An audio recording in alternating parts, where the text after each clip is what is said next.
Listen up. We are back with another episode of the Construction Mentor Podcast. My name is Ike, and where am I? I am in the beautiful city of Toronto. That's right. I am coming to you on location. I am in my hotel room at the Toronto Hotel Airport. What am I doing in Toronto? It's not hockey season, and I'm not here for the bacon. I am here because I have some client presentations that I have to give. Again, what a lot of people forget is that the construction industry isn't just about boots and jeans and turning wrenches in the field. There are office positions, okay? I am an executive for one of the largest GCs in the country, and we have offices all over Canada. So we have clients that need to be served in Canada, and I'll give some more insight to why I'm in Canada and what exactly I am presenting to clients in Canada as of right now. But that's a whole different story altogether. Different story for a different day. Now, as always, you can follow me on Instagram, TikTok, and YouTube, and you can catch this podcast on Spotify, Apple Podcasts, or YouTube. But what I want to talk about today, and if you're listening on one of those platforms, what we're here to discuss are hurricanes. Okay, natural disasters and what to do on your job site to get them ready. I have 7 things that I want to talk about when it comes to hurricanes and it comes to getting your job site ready for that. Now, obviously, this is in the wake of Hurricane Helene. This just happened last week.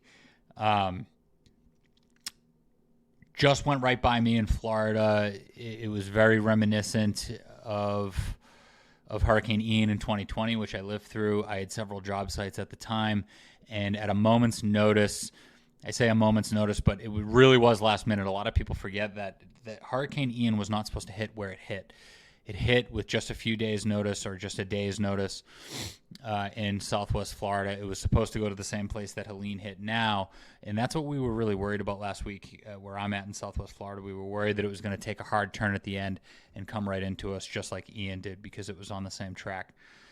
Before I get into this, obviously, donate any way you can. Obviously, I think Florida's doing all right. I think that they were relatively prepared given what's happened in recent years, and they're used to this, right? But what's going on right now in the Carolinas and in Tennessee is it's just not what people are used to, and it's really devastating that to see the images of what people are going through there and to hear about what's going on the ground. I think it's being underreported in the media, to be honest with you, from what I'm hearing from people that are there and just videos that I've seen shared that aren't really going mainstream.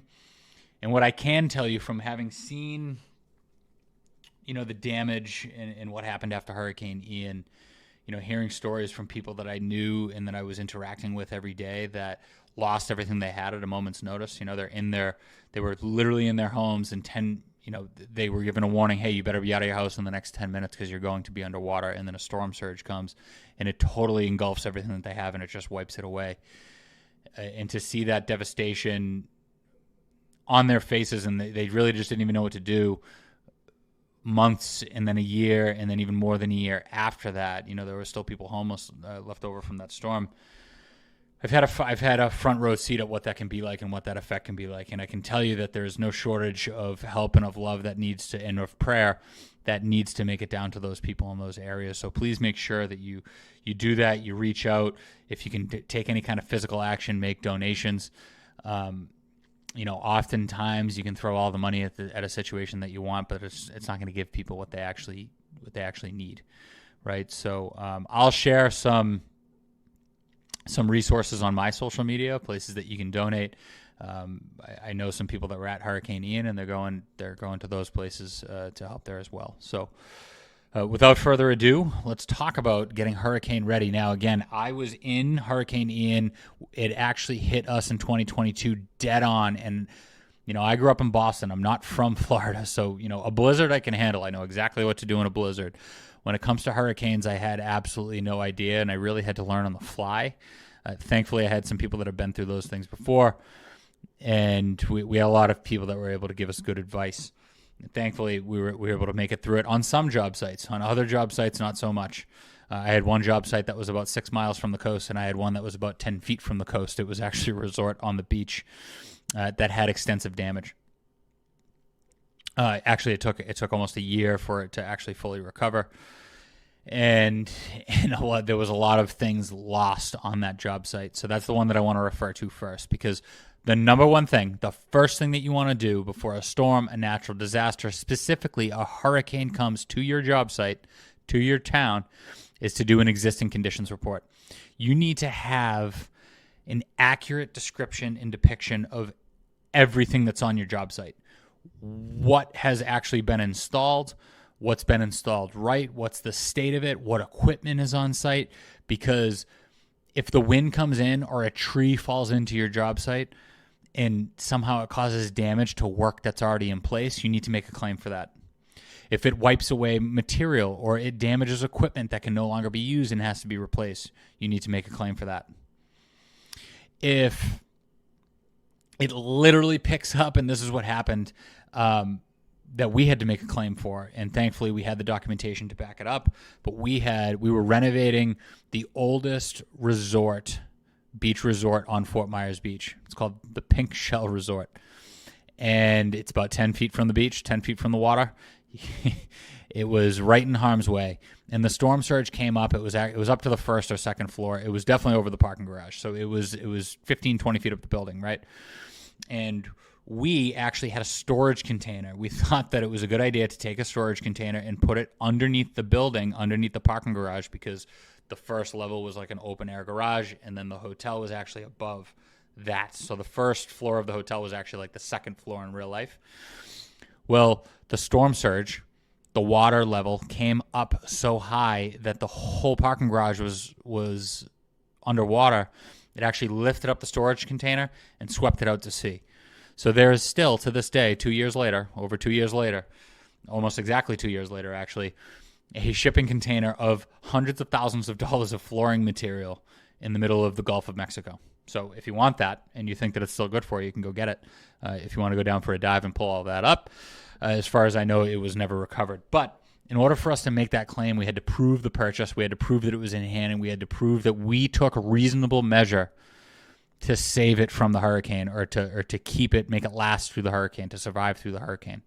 Had we not done that, we and the client, we basically would have been in an argument with the client. We would have been in a legal dispute over who should have paid for that material.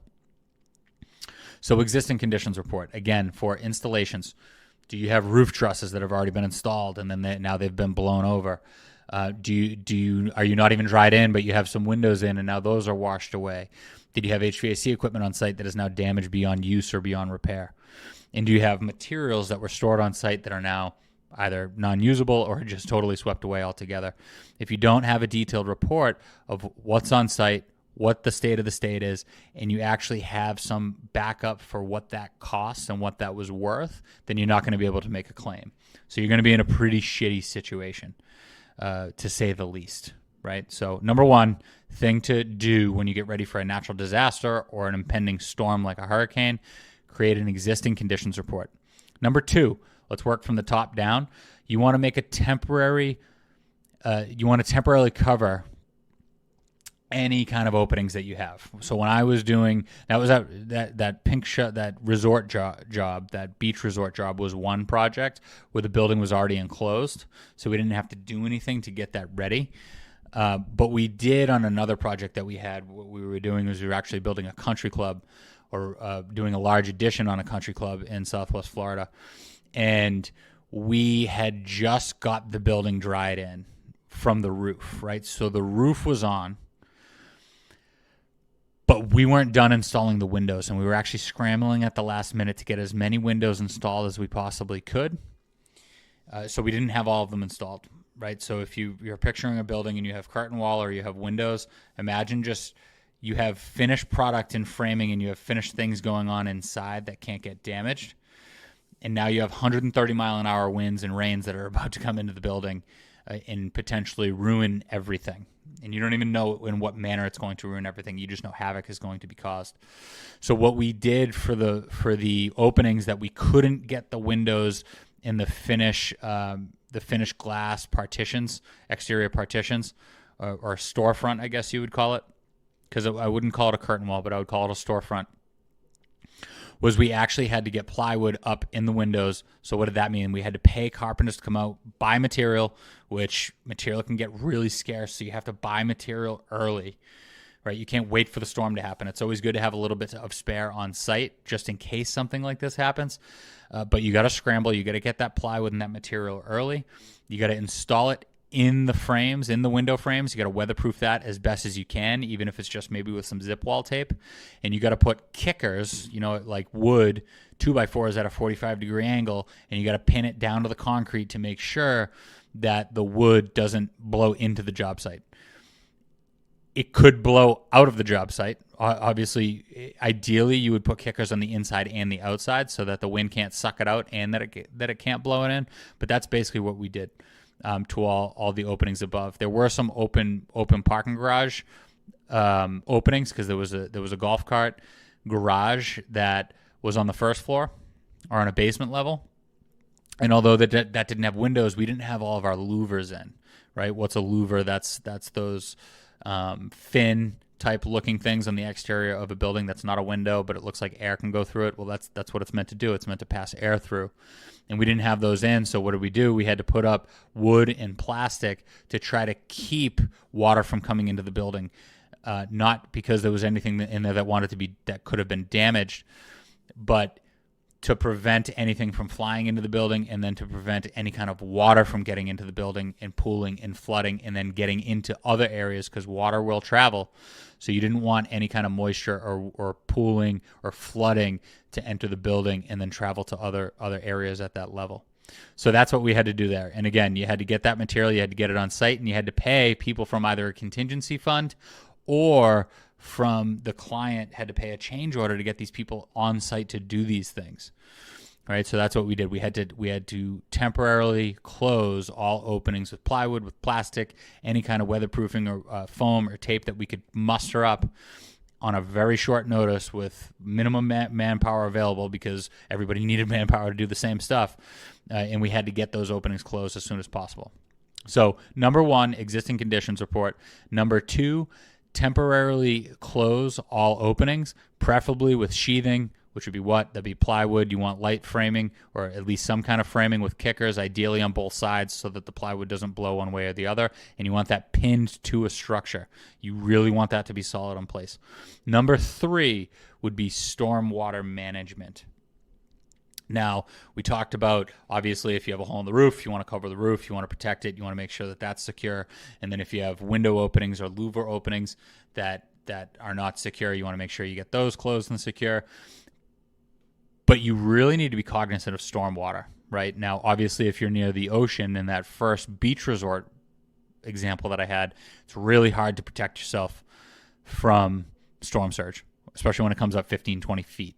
And it does so really quickly. So there was nothing that could have been done to stop that. There just wasn't. I mean, you could have picked a point in the building that you could have tried to keep it away.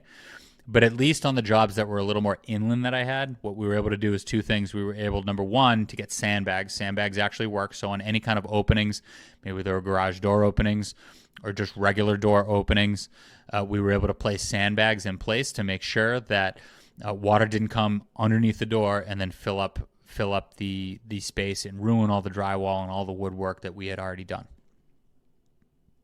So that's the first way that you can manage stormwater. Another way that you can manage stormwater is that you can actually build a berm, right? So what's a berm mean? That's like, imagine a pile of dirt, maybe 2 feet, 3 feet, 4 feet high, but in a line, right? So you're almost like making a wall for containment. Now, this could be to contain stormwater in one direction, or it could be to keep it out in one direction. So it's almost like you're making a bathtub to keep water away from you, right? So stormwater management. Now, you could also open up any kind of emergency drains, or you could dig trenches to divert any kind of water away from the building. We did do that, right? We got an excavator on site on one side of the building which was at a bottom of a hill. So we knew that water was going to basically be coming down the hill as runoff, and it was going to pool right in front of the building, more than anything reasonable that anybody would have expected in a normal situation.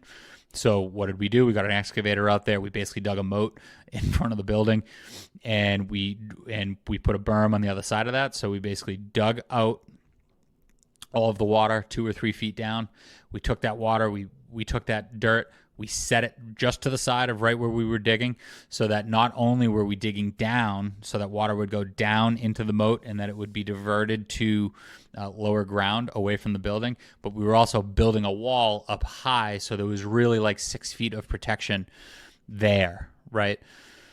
So stormwater management would be number 3. So let's go over the first 3 again. Existing conditions report, temporarily close all openings, stormwater management. And then number 4 would be to tie things down. What does that mean? We want to prevent things from flying debris. You want to put things away, right? So you need to walk your job site. You need to put away any wood, anything that may be able to catch wind and blow around. We actually had to remove all of the roof tiles from a roof because they were all laid out on top of the roof, Spanish roof tile, so that they wouldn't blow all over the place. 130, 140 mile an hour winds could very well start blowing those like almost like a deck of cards. Imagine you flick a deck of cards with 2 fingers and you throw that. Well, try that with a 20-pound, a 10 or 20-pound ceramic tile, right? That's not gonna feel good if it hits somebody or if it hits somebody's house. So any type of sheathing, any type of materials that were laid out on site in all of our laydown areas, we had to tie it down, or we had to get it in and under the building and in a secure place where the wind couldn't get to it. In some cases, all we had to do was just tuck it underneath an overhang or underneath the structure that would really just block it from the wind. Ideally, we wouldn't leave materials outside. Like I said, a lot of people were putting things in storage containers. Now, what you can do with a storage container is you can put I'll call it structural, but really it's a hurricane strap is what it is. And you can put pins into the ground to tie that down. Now, that's obviously not going to help you from a storm surge. It'll keep it there, but the water will have gotten wet. The water will have gotten into the unit and the material will have gotten wet, unless you have like a weatherproof unit, which I'm unaware that those exist. I'm sure they do. I'm sure they're expensive, but and you can do that to your job site trailers as well. You can put hurricane straps or tornado straps on them, and you can pin them to the ground, and they're supposed to stay there. So you can do that.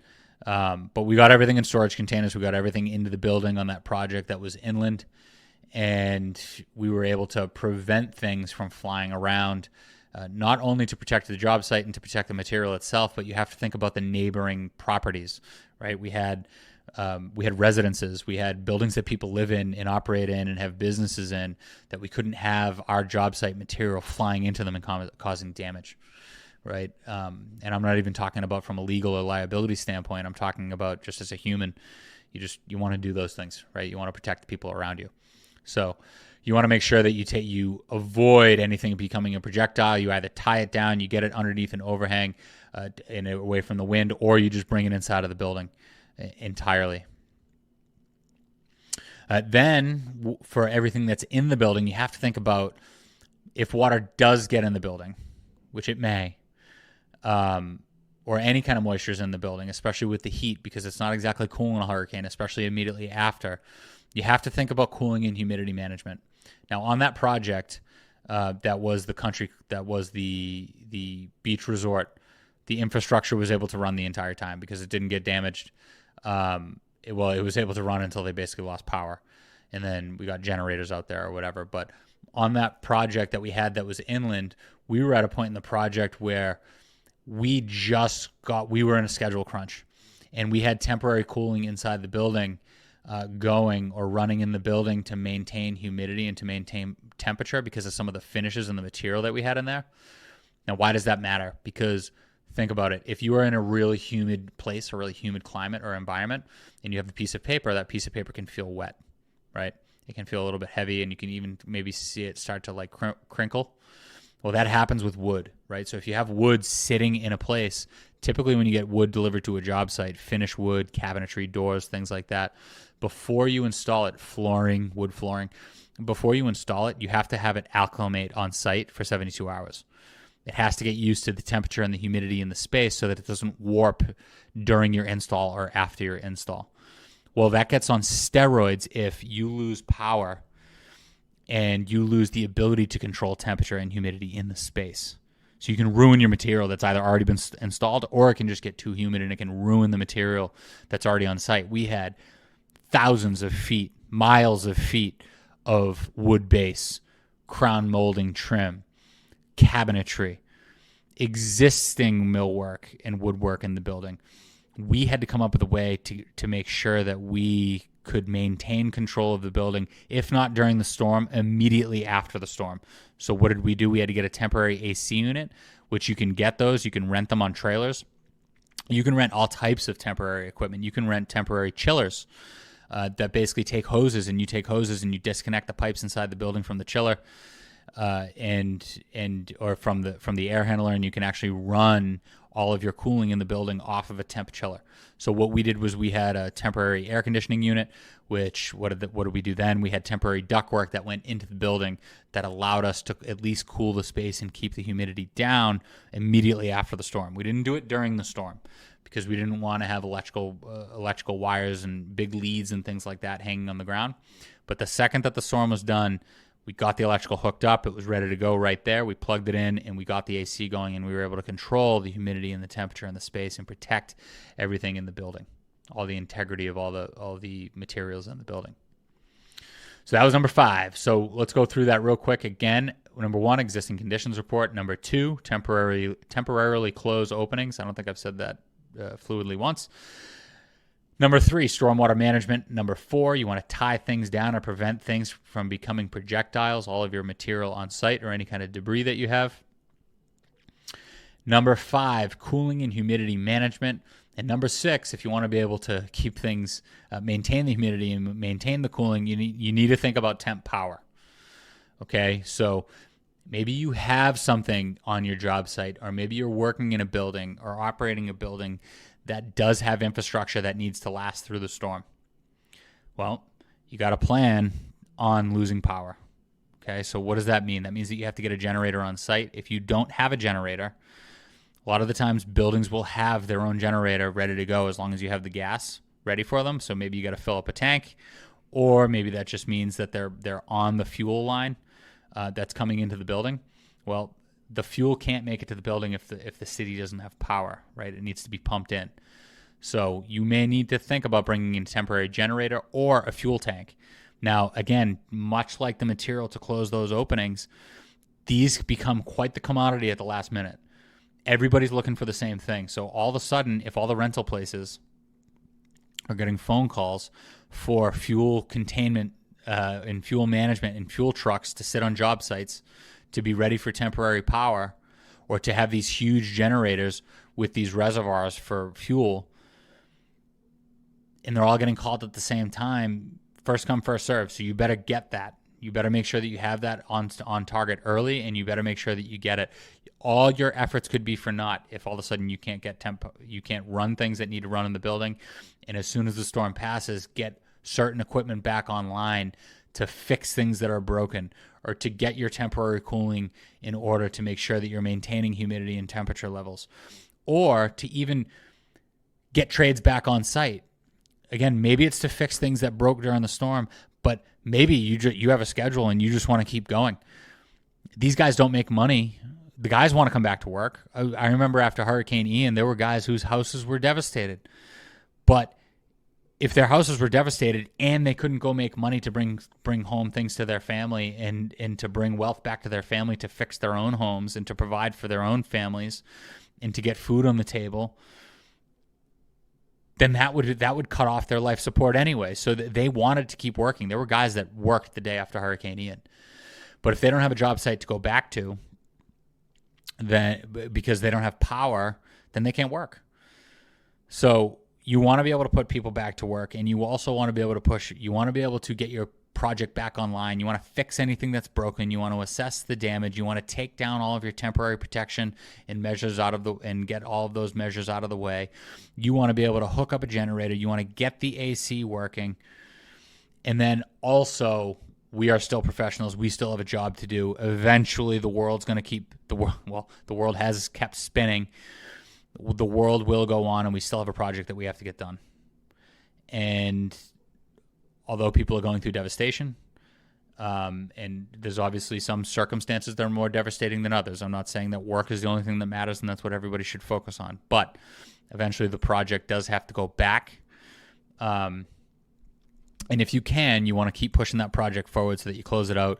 You give them a project that everybody's happy with, everybody gets paid. So you want to find a way to keep your project going. Now, that happened on that country club project, right? We had to get temp power. We didn't have power for about a week. We had to get the project going right away again.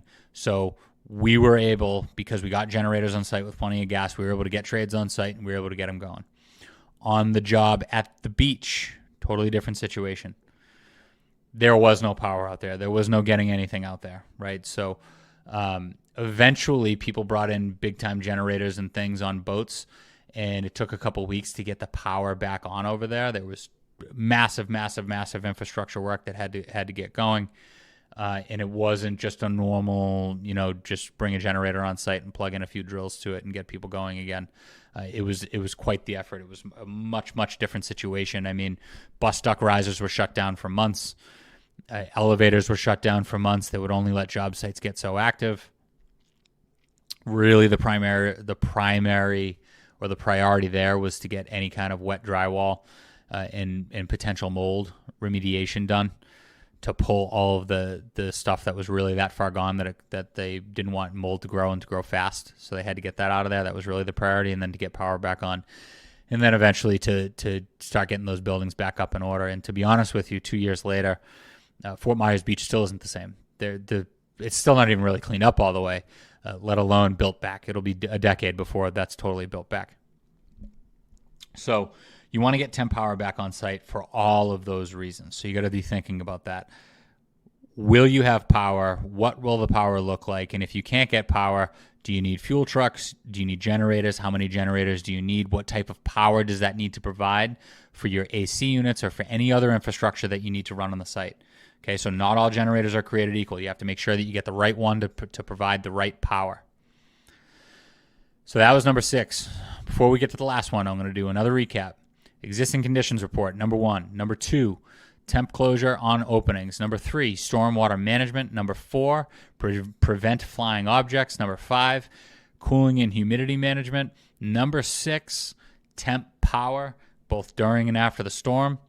And number 7, this is one that you probably wouldn't think of, lock it up. There is no better time or no other time that people will take advantage of than a natural disaster. What am I talking about? I'm talking about thieves. I'm talking about looters. Even if a storm isn't that bad, they know that nobody's going to be on site. They'll go and raid the project before the storm hits. After the storm hits, they know that people are working on their own homes and they're concentrating on their own families, and they know that nobody's there. And they'll go and raid the job site. Theft goes through the roof anytime there's a natural disaster or a storm. So you have to have a security plan. That may mean that you have some cameras on site. That may mean that you just board the crap out of it and lock it up, and you take a detailed inventory. This ties right back to item number 1 with getting an existing conditions report with pictures. Take a million pictures of everything. Get a camera going if you can. If it can't last through the storm, at least if something's missing, you have an existing conditions report to go back on. But you want to make that space as secure as possible.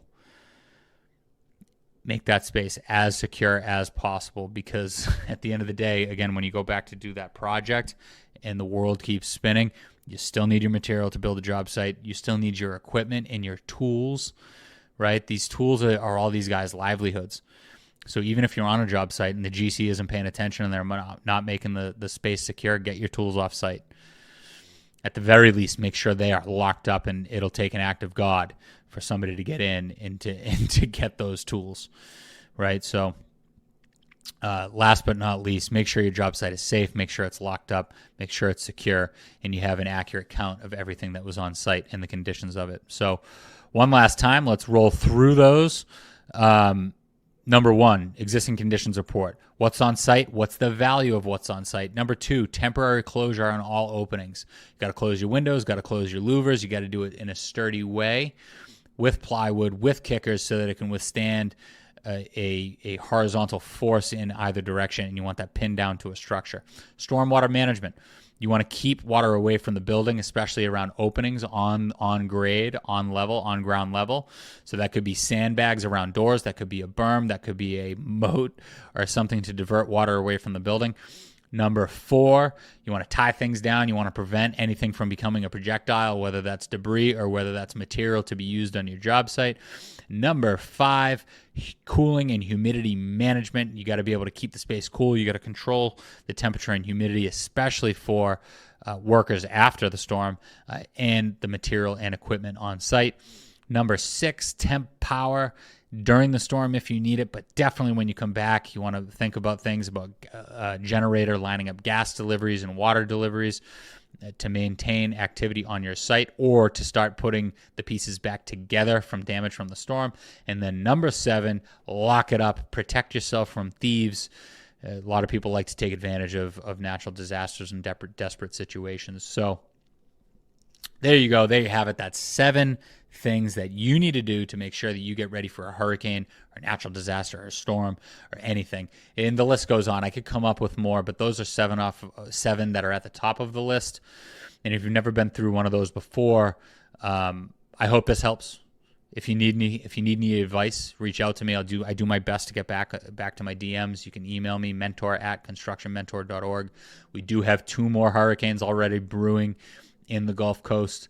So if you have a job site and you think that one of those might be coming your way, listen, like, share, and DM me or email me. I'm happy to help any way I can.